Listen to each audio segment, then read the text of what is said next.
और ब्रेक के बाद एक बार फिर आपका स्वागत। आप देख रहे हैं न्यूज नाइट, जिसमें हम आज बात कर रहे हैं स्थिर बनाम स्थिर सरकार की, जिससे जुड़ा है हमारा आज का विशेष, जो कहता है विपक्षी गठबंधन के कितने चेहरे। और इस पर बात करने के लिए हमारे साथ मौजूद हैं भाजपा प्रवक्ता शाइना एनसी, कांग्रेस प्रवक्ता ज्योति कुमार सिंह और साथ ही राजनीतिक विश्लेषक शांतनु गुप्ता भी हमारे साथ जुड़े हुए हैं। सभी मेहमानों का स्वागत करते हैं। ज्योति कुमार जी, शुरुआत में आपसे करना चाहूंगी, क्योंकि जब विपक्षी गठबंधन की शुरुआत हुई उस वक्त देश को भी काफी उम्मीदें रहीं और जिस पर लगातार विपक्षी गठबंधन की ओर से भी काम करने का प्रयास किया जाता रहा है। लेकिन आपकी थीम थी जुड़ेगा भारत, जीतेगा भारत। ये जो जुड़ाव की बात विपक्षी गठबंधन कर रहा है, ये बहुत जरूरी है। ऐसे में मेरा सवाल यही है कि क्या नेतृत्व के मसले पर भी आपका विपक्षी गठबंधन जुड़ा हुआ है? ममता जी, जब इस देश में इतने बड़े बड़े सवाल हैं और हमारे गठबंधन तो 140 करोड़ जनता के साथ है और उनके द्वारा बनाया गया इंडिया गठबंधन, जो नेताओं के द्वारा जो रिप्रेजेंटेशन हो रहा है, जुड़ाव तो इस बात के लिए है कि जब देश में प्रधानमंत्री ये बात कह रहे हैं मंगलसूत्र बेचा जा रहा है और सोने की बात कर रहे हैं, रानी शक्ति की बात कर रहे हैं और उस पार्टी से अलायंस कर रहे हैं जिस पार्टी का एक पूर्व प्रधानमंत्री का भतीजा दो हजार महिलाओं के साथ दुष्कर्म के वीडियो बन रहे हैं और उसको विदेश भगाया जाता है। मुद्दे तो उन लोगों के हैं। सरकार तो बनेगी और अस्थिर इसलिए बन जाएगी इंडिया गठबंधन और विपक्ष के नेताओं की, क्योंकि प्रधानमंत्री इतने वादे किए और सारे वादे विफल हो गए। विपक्ष की सरकारें तो इसलिए बन जाएंगी और स्थिर इसलिए रहेंगी क्योंकि 1% लोग के पास जितने धन है तो 40% धन कंट्रोल करता है केवल इस देश के 1%। 22 लाख करोड़ रुपया इन्होंने माफ किया, 16 लाख करोड़ रुपया माफ किया केवल 22 अमीर लोगों के, बट किसानों के माफ नहीं किए। इसलिए जो सरकार जो बन रही है, जो हमारी इस बार सरकार बनेगी, वो स्थिर सरकार इन्हीं कारणों से बनेगी कि इनके जो झूठे गुब्बारे थे वो फूट गए हैं, जिनकी बौखलाहट आपको 2 चरणों में दिख गया। पहले में 102 में 80 सीटें इंडिया गठबंधन को आ रही है और अभी जो 85-79 हुए हैं उसमें 60 आ रही है। ये पूरी इनकी सुफड़ा साफ हो गई केवल और केवल इनके झूठ बोलने के कारण। इसलिए इस गलतफहमी में सरकार की प्रवक्ताएं और या नेताएं न रहें कि उनकी पार्टी स्थिर आ रही है। उनकी पार्टी सबसे कम वोट लाकर, सबसे कम सीट लाकर इस बार 2024 में उनका रिजल्ट आए। देखिए ज्योति कुमार जी, जाहिर है कि इस वक्त चुनावी माहौल है और हर दल को ये उम्मीद रखनी ही चाहिए कि वो बेहतर ही कर रहे हैं और ये दावा भी हर दल को करने का पूरा हक है। लेकिन एक बड़ा सवाल चूंकि जनता के जहन में भी रहता है, और ये इसलिए मैं सवाल आपसे कर रही हूं क्योंकि एक आम जन के सामने एक तस्वीर उकेरी जा रही है चुनाव में, और ये तस्वीर ये है कि एक और मजबूत नेतृत्व है, एक चेहरा है, और दूसरी ओर कोई चेहरा नहीं है। और ये सवाल मैं इसलिए भी आपसे उठा रही हूं, मैं आपके पास वापस इस सवाल को लेकर इसलिए आ रही हूं क्योंकि उदाहरण एक कर्नाटक का भी हमारे सामने है कि जब सरकार बनी 5 दिन तक सीएम कौन होगा ये कांग्रेस पार्टी ही डिसाइड नहीं कर पाई, क्योंकि 2 बड़े चेहरे थे उनके सामने, किसको नेता बनाए, किसको मुख्यमंत्री का पद दे। ये तो राज्य की बात थी, और ऐसे उदाहरण विभिन्न राज्यों में आप ही नहीं, कांग्रेस ही नहीं, बीजेपी की सरकारों के साथ भी उदाहरण हमारे सामने है। इसीलिए मैं सवाल कर रही हूं, कौन होगा विपक्षी गठबंधन का चेहरा, ये हर व्यक्ति जानना चाहता है। आज आप लोगों के विपक्षी गठबंधन की ओर से ये बात कही गई कि कितने ही प्रधानमंत्री हम बना लें, किसी को क्या फर्क पड़ता है, ये हमारे ऊपर है। लेकिन ये तो जनता की उम्मीदें और अपेक्षाएं भी तो है जिनका ख्याल रखना होगा आपको, इसलिए ये सवाल आज उठ रहा है। बिल्कुल ममता जी, देखिए आपने बहुत गंभीर सवाल किया और आपने एग्जाम्पल भी दिए कि जब हमारे कर्नाटक में सरकारें बन रही थी तो डिले क्यों हो गया। तो क्या मैं ये सवाल पूछ सकता हूँ भारतीय जनता पार्टी से कि जब ये 4 अभी जो इलेक्शन हुए थे 4-5 स्टेटों में, जिनमें छत्तीसगढ़, मध्य प्रदेश और राजस्थान, इन प्रदेशों में भी इनको क्यों लेट हो रहे थे सीएम बनाने में? क्या मैंने तो कहा है कि ये भाजपा के साथ भी हुआ है, चाहे वो मैं वही कह रहा हूं, उत्तर प्रदेश हो, महाराष्ट्र हो इत्यादि। तो हाँ ममता जी, मुद्दे इतने बड़े हैं क्योंकि इन्हीं की बातें, ये अपने ही मुद्दे में फंस जा रहे हैं। जब नारी शक्ति की बात कर रहे हैं और मंगलसूत्र की बात कर रहे हैं, तो आप बताएं ना कि प्रधानमंत्री उनके साथ आज अलायंस किए एचडी देवेगौड़ा के साथ, आज उनका भतपोता जो है 2000 से ज्यादा वीडियो बनता है, अश्लील वीडियो बनता है महिलाओं के साथ। आज वो जिस नारी शक्ति और मंगलसूत्र, बताएं उसका जवाब दे प्रधानमंत्री, और किस मुंह से वोट मांगेंगे जरा आप भी बता दें, पूछे भारतीय जनता पार्टी के प्रवक्ता। लेकिन आप मुद्दे से भटक रहे हैं ज्योति कुमार जी, आपने जो बात कहनी थी वो आपने कही, आपने पहले ही जवाब में ये बात कही और इस बात को हमने सुना, लेकिन इस वक्त मैं जी कोई बात नहीं, मैं आपके पास वापस आऊंगी, लेकिन इस वक्त एक बार मैं रुक करना चाहूंगी शांतनु जी का। इससे पहले कि मैं शायना एनसी के पास जाऊं, शांतनु जी पहले मैं आप ही से बात जानना चाहूंगी, क्योंकि हमने पूरे आंकड़े दिखाए हैं इस वक्त कि किस तरीके से देश का हमारा लोकतांत्रिक इतिहास ही इस बात की बानगी प्रस्तुत करता है कि कैसे अगर किसी एक दल को स्पष्ट बहुमत नहीं आता तो अस्थिरता का दौर शुरू हो जाता है। क्या ये एक ऐसी कटु सच्चाई है जिसे सभी को समझने की जरूरत है आज के दौर में? और मेरे ख्याल से जनता ने पिछले 10 साल से देखा भी है, चाहे वो नीतियों की निरंतरता हो, चाहे वो इंफ्रास्ट्रक्चर प्रोजेक्ट की निरंतरता हो, चाहे वो शेयर मार्केट की निरंतरता हो, चाहे वो इकोनॉमी की निरंतरता हो, उसके लिए एक मजबूत सरकार जो चलती रहे उसकी बहुत बहुत बहुत जरूरत है। और पिछले 10 साल से देखा भी हमने, पिछले 10 साल से देखा भी कैसे एक मजबूत सरकार की निरंतरता हमको 10वीं 11वीं इकोनॉमी से लेकर 5वीं इकोनॉमी ले आई। और प्रधानमंत्री कह भी रहे हैं कि मैं अपने तीसरे टर्म में भारत को तीसरी सबसे बड़ी इकोनॉमी बना दूंगा, और IMF और बड़ी बड़ी एजेंसियां उसको सपोर्ट भी कर रही है कि हाँ ऐसा हो भी सकता है अगर एक मजबूत स्थिर सरकार रहे। और प्रधानमंत्री ने अपने भाषण में उसको कहा भी है, क्योंकि देखिए इंडी गठबंधन में जो सबसे बड़ी प्रॉब्लम है उसका नेता कौन है, और उसी के चक्कर में वो टूटता भी दिख रहा है। जैसे ही राहुल गांधी ने अपनी यात्रा बंगाल की तरफ मोड़ी, ममता बनर्जी एक तरह से बाहर हो गई और कांग्रेस और TMC का नई अलायंस है वेस्ट बंगाल में। नीतीश कुमार के पास पहुंचे नीतीश कुमार, जो एक तरह से उसके लीडर माने जा रहे थे, वो बाहर हो गए। तो अभी ये भी नहीं पता है कि कौन उसका लीडर है। तो मतलब ऐसा होगा कि एक साल कोई प्राइम मिनिस्टर होगा, एक साल कोई प्राइम मिनिस्टर होगा, एक साल कोई प्राइम मिनिस्टर होगा, और जो सारी लड़ाई है वो चेहरे और गद्दी की लड़ाई लग रही है आपस में। और बड़े सारे इसमें मतलब असमंजस दिख रहे हैं कि जब हम केरला में जाते हैं तो लेफ्ट जो अपने आप को इंडी गठबंधन में कहता है, लेकिन कांग्रेस के अगेंस्ट में लड़ रहा है। यहां तक कि वायनाड में लेफ्ट ने एक बड़ा कैंडिडेट दिया है।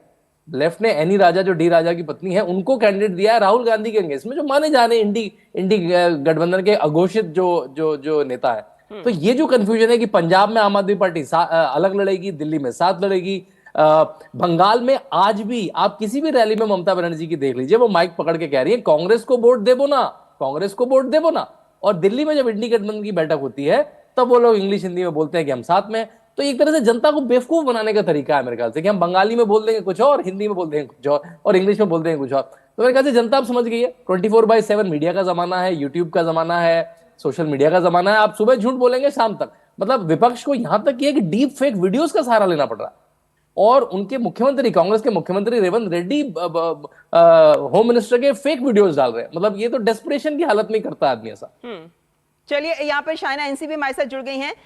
शायना जी, देखें तो विपक्ष की ओर से कहा जा रहा है कि भाई बीजेपी सवाल को उठा रही है। प्रधानमंत्री ने इस बात को आज कहा है कि 1 साल 1 प्रधानमंत्री, 5 साल 5 प्रधानमंत्री, ये संभावना हो सकती है अगर विपक्षी गठबंधन सरकार कहीं बना सकता है तो। लेकिन शायना जी, वो ये कह रहे हैं कि क्या फर्क पड़ता है, ये तो हमारा आपस का मामला है ना, हम चाहे 2 प्रधानमंत्री बनाए चाहे 4 प्रधानमंत्री बनाए, भाजपा को क्यों चिंता हो रही है? देखिए, एक तरफ है स्थिरता और दूसरे तरफ है, आप जानते हैं कि कैसे विपक्ष बिखर गया है। इतना डेस्परेशन की फेक वीडियोस का इस्तेमाल करना, अफवाहें फैलाना, ये कहना कि गृह मंत्री ने कुछ बोला है आरक्षण को लेके, ये कहना कि प्रधानमंत्री संविधान को बदलेंगे, ये कहना कि आपके प्रति जो एक आरक्षण को लेके आपकी विचारधारा क्या है, उसके ऊपर सवाल प्रश्न चिन्ह उठना।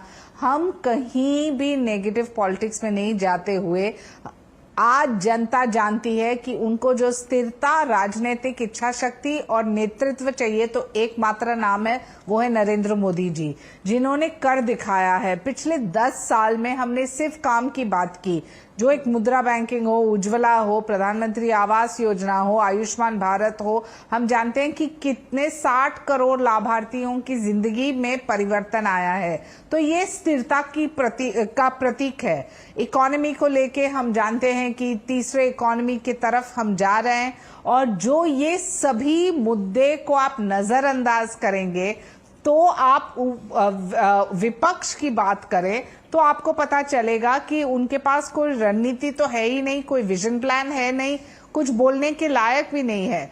गठबंधन का जो सरकार है वो ये मात्र पे इकट्ठा हो गया है कि आप कैसे भी गाली गलौज करो मोदी जी को, और जितना ज्यादा आप गाली गलौज करेंगे, ये नीचे स्तर की राजनीति करेंगे, उतना ज्यादा वोटर बाहर आके मोदी जी को ही वोट देंगे, क्योंकि वो चाहते हैं। ये पहली बार है ममता जी जहां एंटी इनकम्बेंसी नहीं है, एक प्रो इनकम्बेंसी है, और प्रो इनकम्बेंसी तब हो सकती है जब आपने काम किया है जमीनी स्तर पे। तो एक तरफ नकारात्मक, एक तरफ सकारात्मक, एक तरफ प्रगति, दूसरे तरफ विनाश। आप ऐसे ही देखते जाएंगे और 4 जून को हम यहाँ वापस चर्चा कर सकते हैं कि विपक्षी गठबंधन का चेहरा हो भी सकता है या उसका सुपड़ा साफ हुआ है। यहाँ पर ज्योति जी आपसे ये सवाल जरूर जानना चाहते हैं कि क्या कोई फॉर्मूला तय किया गया है विपक्षी गठबंधन के द्वारा, क्योंकि ये नहीं हो सकता कि आपको लगे कि नतीजे आ जाएं और तब हम सोचना शुरू करेंगे और फिर देखते हैं कितना वक्त लगता है एक निर्णय पर पहुंचने में। क्योंकि जब दिल्ली में बैठक हुई विपक्षी गठबंधन की, तब मल्लिकार्जुन खड़गे का नाम सामने आया, ममता बनर्जी ने भी रखा, आम आदमी पार्टी ने भी समर्थन किया, इत्यादि बहुत से और नेताओं के बयान हमारे सामने हैं जिन्होंने समर्थन भी किया। फिर ऐसा क्या है कि घोषणा नहीं की गई? ऐसा क्या डर, क्या भय है विपक्षी गठबंधन में कि इस बात पर पूर्ण सहमति नहीं बन सकी? ममता जी, आपने बहुत ही गंभीर बातें की है। इसके पहले भारतीय जनता पार्टी ने कुछ बात की और आपने विश्लेषक बात की। देखिए, मैं तो वोट देकर आ रहा हूँ और मुझे पता है, मैं फील्ड से आ रहा हूँ अभी 26 तारीख का वोट डालकर, और मैं बता देता हूँ कितनी उदासीनता है। हमारे बूथ पर 650 के आसपास 667 वोट थे और वहाँ वोट केवल पड़े थे 250, और वो शहर की मैं बात कर रहा हूँ, वो कोई गांव रूरल की बात नहीं कर रहा है। ये जो बात कर रहे हैं कि बिखर गए, मैं इनसे पूछना चाहता हूँ, ये भारतीय जनता पार्टी क्या हो गया? उड़ीसा में आपका पटनायक जी के साथ हो रहा था, आपका क्यों टूट गया? पंजाब में क्या हुआ अकाली दल के साथ, क्यों टूट गया? आपका हरियाणा में क्यों टूट गया? आपका तमिलनाडु में क्यों टूट गया? आप मुझे बोलिए, लोगों को गुमराह कर रहे हैं। आपको ये फिक्र है? जी चुप रहिए, वो राजनीतिक जल जिनके पास सबसे लोकप्रिय नेता है पूरे विश्व में। बात रखने दीजिए। मैं तो उनमें नहीं बोला।